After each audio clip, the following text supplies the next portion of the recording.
In this reading, it gives a little bit of context of the goodness of discipline. Think about how really great athletes are so disciplined in their training, in their diet, in their practice. I think that's why Paul analogizes faith as a race.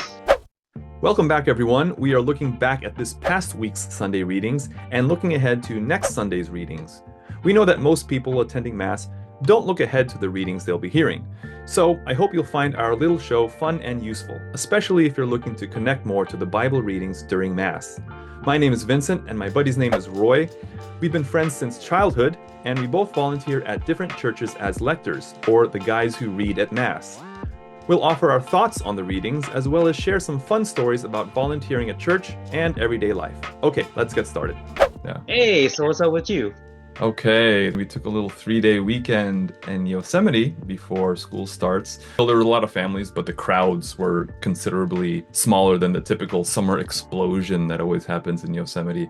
One of the best things we did, actually, my wife and mom-in-law kind of took an easy stroll around the valley with like some nice views of Half Dome. And then my boy and I decided to take the bikes up to Mirror Lake, which is actually all dried up by this time of year, but we just wanted to take the bike path up there and explore. Found a spot near a little gentle stretch of the river. It's really a calm little stream, so he jumps out, he's balancing on some rocks and getting his shoes all wet, having a good time. And then on his way back, he decides to take like another route and try some other rocks.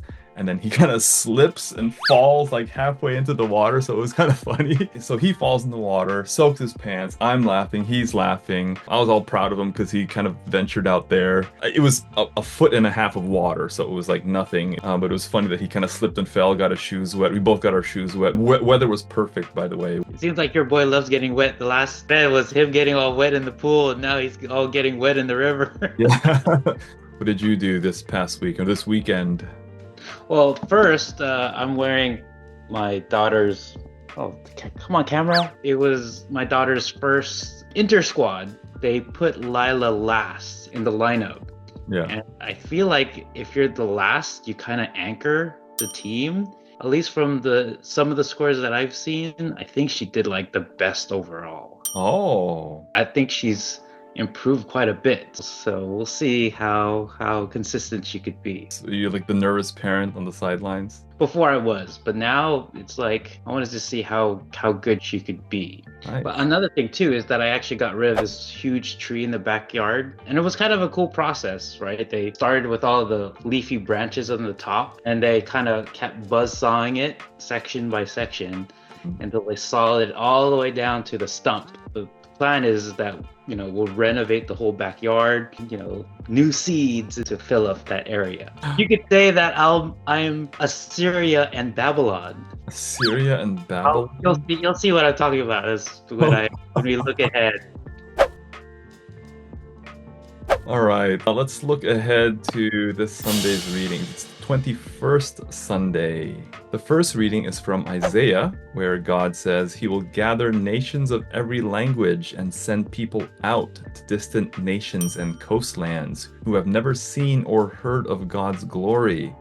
The responsorial is Psalm 117, go out to all the world and tell the good news. So more going out and spreading God's word. The second reading from Hebrews is about discipline and says that we are God's children. That's how close we are to God now. And he asks, what father who loves his children does not discipline his children?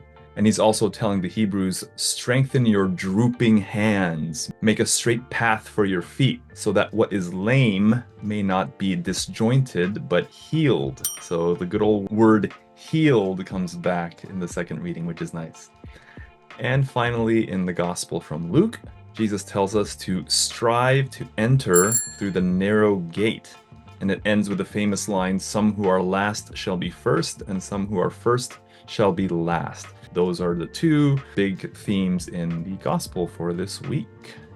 So looking ahead, again, my little context. Well, this is how the prophet Isaiah predicted that Assyria, then Babylon, would destroy Israel due to the people's failing faith. Most of the people thought he was just a crazy lunatic until it really happened. Much like chopping a tree, Assyria first conquered the northern kingdom, like lopping off the top of the branches.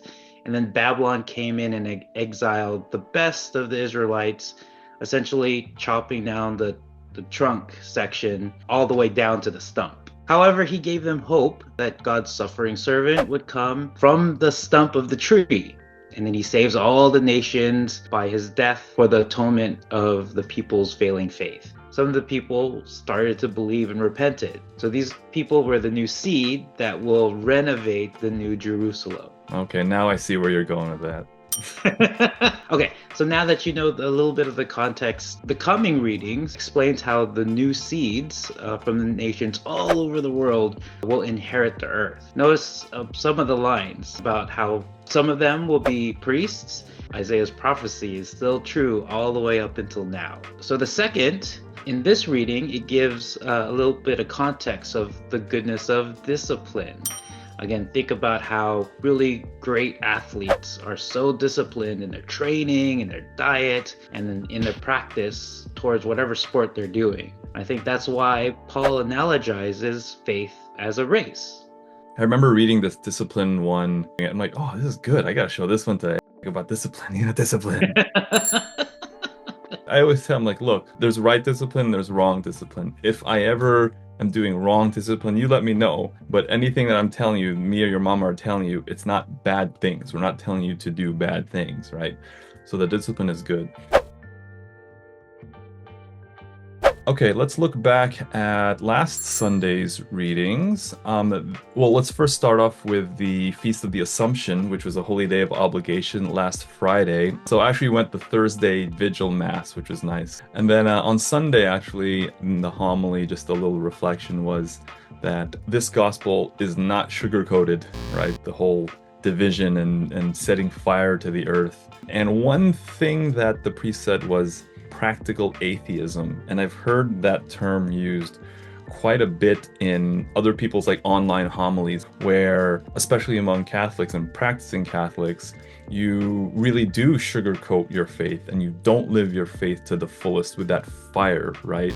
So this practical atheism is basically us reducing Jesus to a really, really holy person, almost like a holy Superman, but not the Son of the living God. You say the words, he's the Son of the living God. He's the embodiment of God. He is the way, the truth, and the life.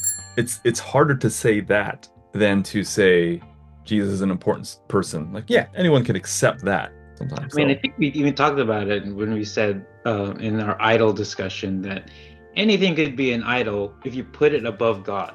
So whether it be family, country, like anything like that, money, all the obvious things like money, power, okay, but anything earthly related, like that's good.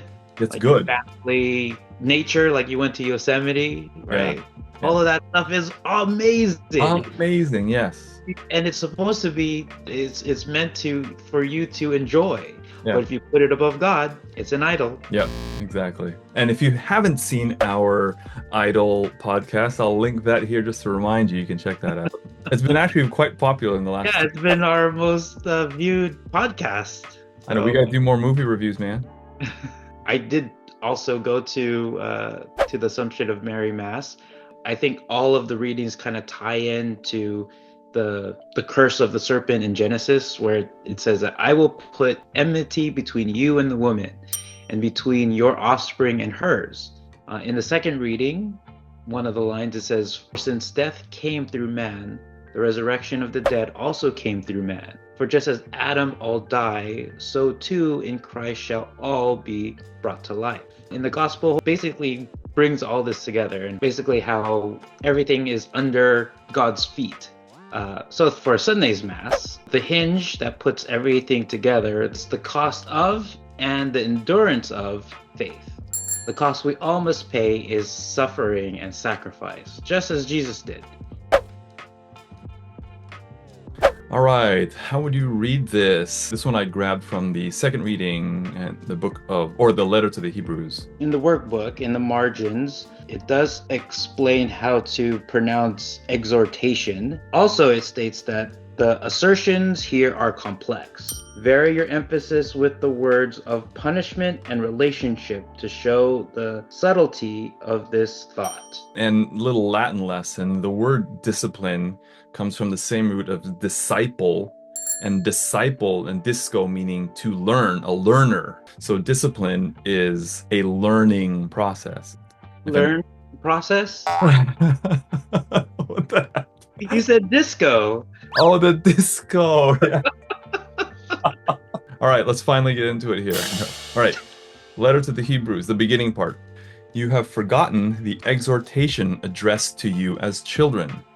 My son, do not disdain the discipline of the Lord, or lose heart when reproved by him. For whom the Lord loves, he disciplines. He scourges every son he acknowledges. Endure your trials as discipline. God treats you as sons. For what son is there whom his father does not discipline? At the time, all discipline seems a cause not for joy, but for pain. Yet later, it brings the peaceful fruit of righteousness to those who are trained by it. So Right. you do a much better reading off the cuff. You've been doing this probably long enough that you've potentially recycled some of the readings, because it's every 3 years, right? It recycles. But if it weren't for reading, gosh, I would be lying to you if I said I read the Bible regularly. But being a lector is a real blessing because it forces you to have to preview the readings, obviously. And this podcast actually makes us do it every week to look at it. And not just read it, but reflect on it too. Yeah. Okay, how was it? I hope you got some positive takeaways from this. Leave your thoughts below in the comments, and don't just like and subscribe, but also click that share button and share this with your family and friends as well. Take care and God bless. So what's up with you what's up with you next week?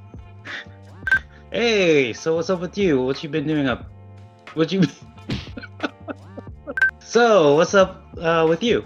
Do it again. I wanted to say what's up with you next week again. Oh yeah.